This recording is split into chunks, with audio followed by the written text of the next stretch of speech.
Selamat pagi teman-teman semua. Suasana pagi hari ini cerah sekali. Saya berada di Paroki Kidul-Oji.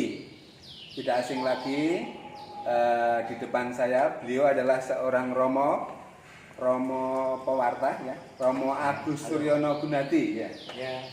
Ya, beliau adalah Romo Paroki Kidul-Oji yang memimpin selama ini dan besok rencananya mau pindah ke Wonogiri. Ya, Pak ya. Halo Wonogiri. Ya, baik, kita akan berbincang-bincang dengan beliau. Beliau sudah ahli di bidang pewartaan.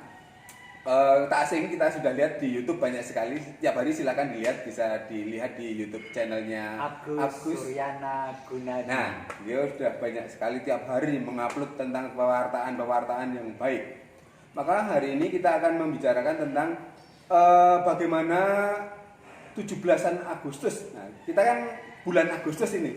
Di masa pandemi ini, bagaimana menurut pandangan Romo harus bagaimana dan sebagainya kita merayakan 17 Agustus di masa pandemi. Nah, mari kita ikuti langsung beliau. Monggo Romo. Ya, ini dari mana ini Mas Edi? Sangat menarik untuk mencoba mendalami peran sebagai seorang Kristiani kan dalam hidup bernegara dengan meneladan apa yang dilakukan gereja pada masa-masa revolusi kemerdekaan. Apakah setuju dengan itu? Setuju Romo. Iya betul, karena ya, penting juga dia betul, peran gereja dalam kemerdekaan dulu ya. Betul Romo. Oke, ini sangat menarik. Ada seorang tokoh namanya Sugio yang jadi Romo dan akhirnya jadi uskup. Ini menduduki peran yang sangat penting dalam masa persiapan kemerdekaan dan masa revolusi. Masa revolusi ya, zaman revolusi ya, tahun 46. Ya, Oke. Begini.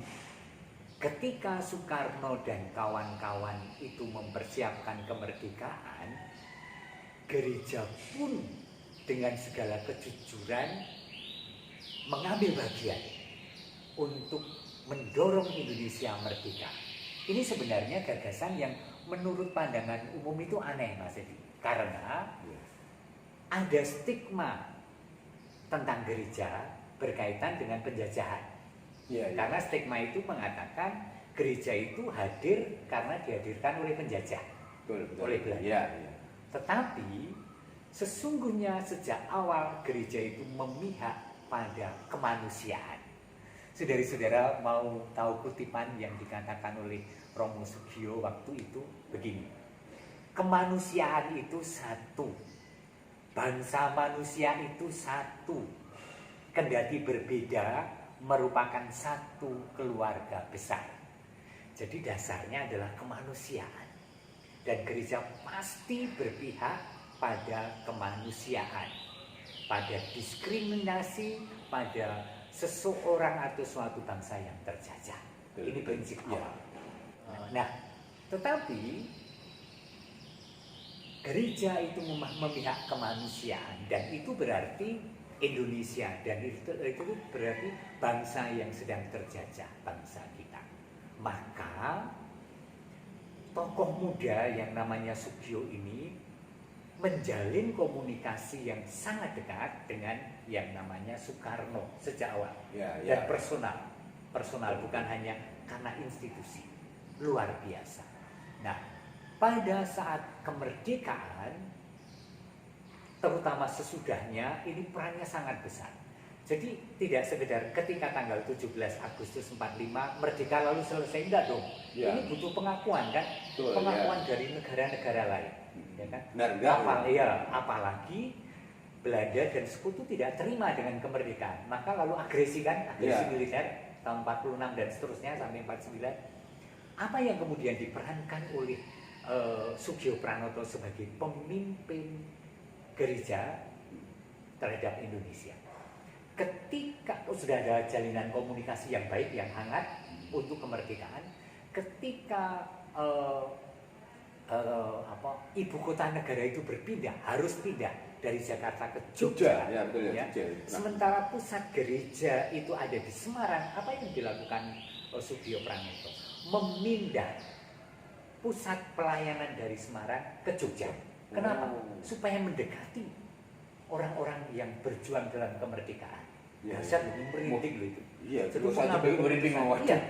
Ikut merinding ya. Ya, dan itu terletak pusat gereja itu terletak di Bintaran ya, Bintaran itu Wetan Code di dekat sini. Ya, ya, ya. Ya, Betul, betul. itu. Nah, bahkan salah satu putri Presiden Soekarno ketika zaman agresi militer yang membuat krisis dan bahaya untuk Iya. nyawa itu dititipkan di gereja Gereja Bintaran, situ. bayangkan. Gereja bersejarah. berarti. Gereja bersejarah Iya, betul. masih ada kamarnya sampai sekarang. Iya. Tempat menitipkan bayi pada zaman kemerdekaan Oh. anaknya Presiden Soekarno. Iya, iya. Ya. Nah, oke. Itu hanya intermezzo. Apa yang dibuat oleh Monsinyur Sugio Pranoto adalah dia menginstruksikan hampir setiap hari melalui radio, dan salah satu kata yang pantas kita sebut dan kita banggakan bersama adalah beliau ini menghimbau kepada umat Katolik, jangan pulang sebelum kamu mati. Wah, dahsyat. Ayo, ini Jadi perjuangan. iya, mengajak setiap orang Katolik Berani berbangsa, mati. berani mati untuk bangsa ini. Ya itu. Jangan pulang sebelum mati. Jadi berjuanglah terus sampai mati. Betul, betul. Nah, dan itu terekam dalam sejarah dan dikatakan misalnya oleh sejarawan kita Anhar Gonggong. Oh, iya, iya. Luar biasa. Ya, kemudian yang sampai sekarang juga terkenal, beliau mengatakan kita orang Katolik 100% Katolik, 100% Indonesia. Nah, itu. Oh, dahsyat kan? Itu, yang lihat. Iya, iya. Semboyan-semboyannya. Representasi peran umat Katolik dalam konteks kemerdekaan. Nah, ketika membutuhkan pengakuan dari banyak negara, apa yang dilakukan oleh Sugio Pranoto? Luar biasa. Kalau ada tokoh Islam, Haji Agus Salim, yang kemudian membuat lobi-lobi di sekitar negara Timur Tengah untuk pengakuan Indonesia. Mulai tahun 46, Sugio Pranoto kontak terus dengan Vatikan dan negara-negara yang mudah-mudahan bersimpati. Dan ingat, saudari-saudara, Vatikan, Paus adalah salah seorang kepala negara, atau Vatikan adalah satu negara yang mengakui pertama kemerdekaan Indonesia. Wah, luar biasa. Ya, merinding Ya, coba. ya. Wah, ya berarti ya perannya sangat luar biasa. Luar biasa. Ketika negara lain masih menimbang, langsung putus.